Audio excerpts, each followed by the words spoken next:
Story time. May I do story time without my hat? Oh, better not. Last night, my 6-year-old was screaming in her wake. She didn't fall asleep yet. She was scared, hence the wake. She had been awoke the whole time. My 6-year-old is woke and apparently afraid of sloths. You can be both. She has this pretty big for a sloth, I guess. I don't know how big sloths get. Stuffed animal. I walk into the room. She's screaming, crying, and yelling. So was I, but that's just because I had to talk over her so she could hear me, try to reassure her. I'm sitting on the edge of her bed, my back facing the door, talking to her, trying to reassure her. She looks at me, says, I saw the sloth move.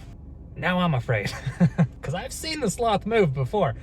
Maybe my eyes playing tricks on me, but that ain't no coincidence that earlier before dinner, I saw the sloth sit up in the bed, and then now it's moving in the night times? No, not a coincidence. Demons. That sloth is possessed. I saw the sloth when I came into the room. I don't know where it started, but it ended up at the door. I'm sitting on the bed, so I know good and well right behind me is the sloth. She peers directly into my soul and she says, the sloth moved. And then I start crying.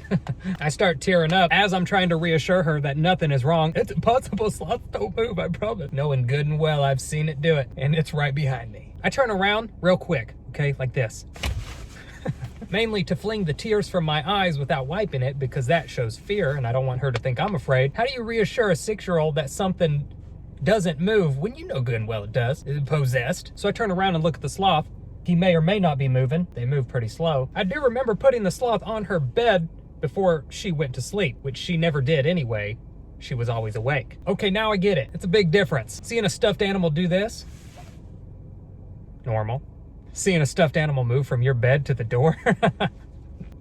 I bought the sloth, okay? The problem is, my intentions for buying the sloth was to take the head off and make it into a mason jar. It was a 5-minute craft idea.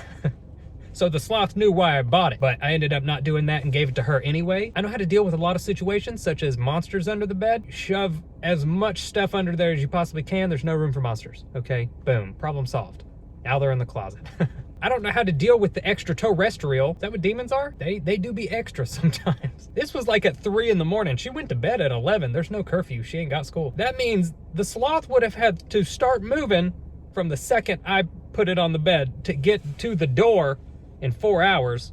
They ain't quick. If anything, she should be happy that that's the only animal moving, okay? If it does start moving again, you have so much time to get out of the house. They're so slow. Just be grateful that your lion stuffed animal didn't move, because if the lion was the possessed plushie, then it would have already accomplished the task that the sloth was trying to get to, but got stopped at the door by me. I don't know why you stopped. I intimidate no one. You saw me cry earlier when I saw you move. He did this.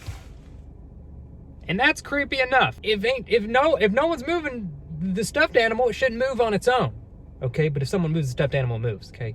Newton's 4th law. If you walk into a bedroom and then immediately a regular size or a really big sloth, I don't know how big they get. Stuffed animal does this.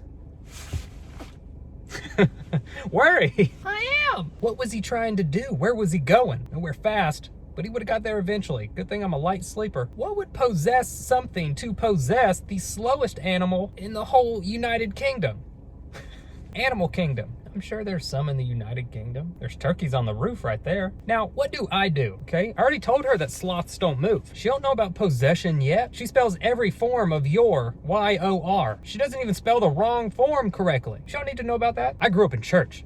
I know all about it. I've seen pictures fall off the wall. Newton's 4th law. If no one ain't there to take it down, ain't no pictures be flying off the walls. If you walk into a house and you see a picture do this, you ask them where they got that flimsy picture. What the heck was that? Did you see that? That was either fuzz or ghost. But Newton's 4th law, fuzz shouldn't be moving it. Maybe I will do that 5-minute craft and just mason jar, put it back on. It makes sense when you see it. It's about half my size. It could take me down if he wanted to.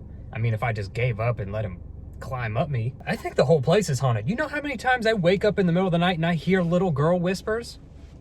And then see a little 6-year-old crawl in bed? I'm haunted with a living 6-year-old and a cat. And the cat's no help at all. She's run into the same mirror every day for the past 9 months thinking it was another cat. I may or may not be in a staring contest with a turkey right now.